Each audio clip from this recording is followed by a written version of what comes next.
Hi everybody and happy Memorial Day. Well, pretty soon all the local farmers markets and the CSAs will be starting up, and we're going to be posting weekly videos showing what we're going to be doing with what is available at the markets right now.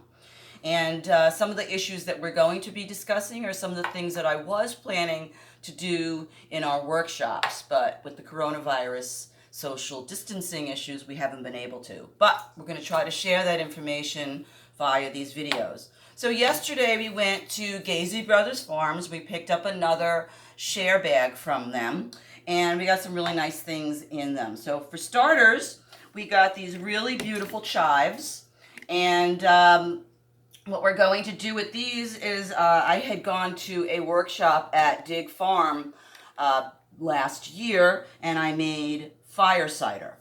Now, I've shared some of the fire cider with my friends, but I still have this little half bottle. And what I'm going to do is I'm going to take the chive blossoms and I'm going to infuse them into this vinegar, and I'm going to use it for salad dressings and marinades over the summer.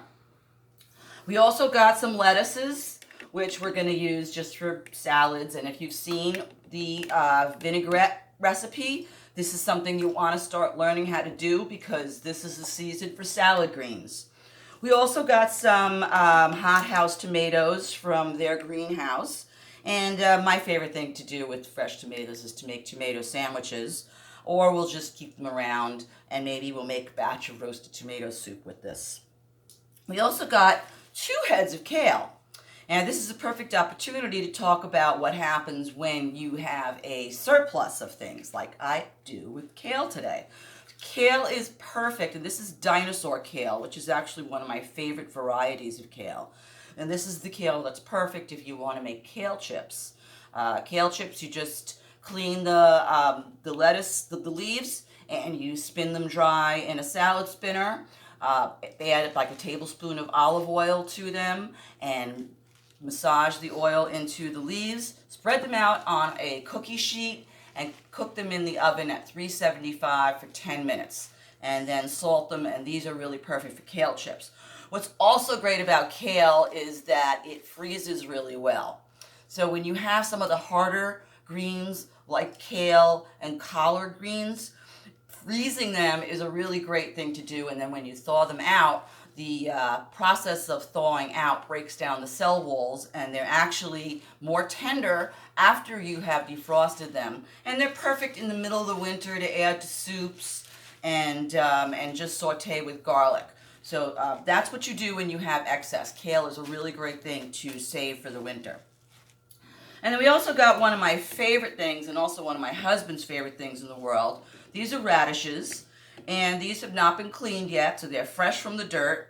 And radishes, julienned and added to salads and lettuce wraps and things, they're really, really wonderful. But one of my favorite things to do with radishes, and what we're going to do as soon as we're done filming, is to have them on toasted rye bread or pumpernickel bread, and really good quality butter and some nice sea salt. So you slice the radishes thin and you put a nice layer of them on top of the butter and some salt, and it's really, really delicious.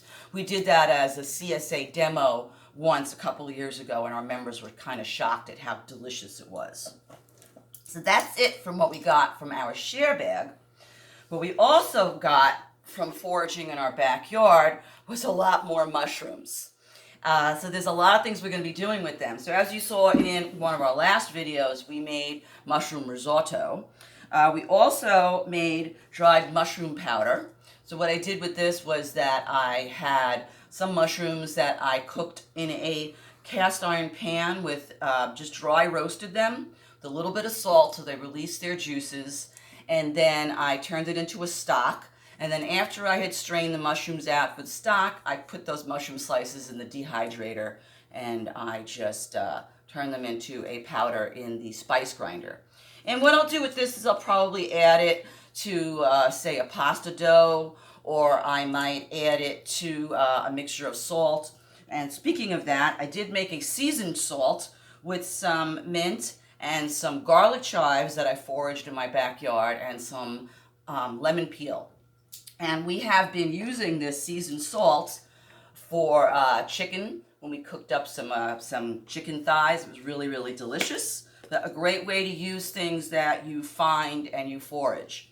Another thing that we did was I've been gathering up dandelion blossoms. Now, you've seen previous videos where I've made dandelion syrup, and this time what I did was I saved some of the blossoms so that I can make a dandelion tea over the summer.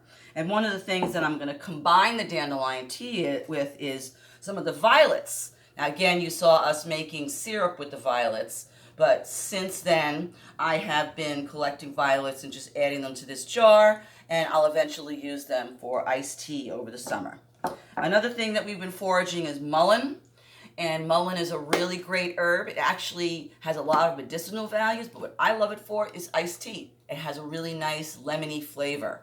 And the other thing that we did was we harvested some dandelion root, and this is technically not the season to do that, but we did it anyway because I was weeding and I got these really wonderful roots. So I roasted them, and what I'm going to do is I'm going to make a dandelion root bitters with the dandelion and some orange peel and some ginger. So I'll post on Facebook what we're going to do with that. And then lastly, I just want to say this is my favorite mushroom guide, and it's a really great thing to invest in if you want to start going out to forage.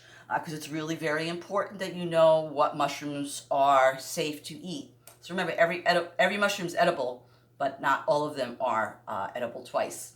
So just remember that. And we're probably going to make a batch of mushroom ravioli and add some of the stinging nettle that we harvested a few weeks ago to that. So that'll probably be our next video. But in the meantime, go out to your farmers markets, support your local farmers.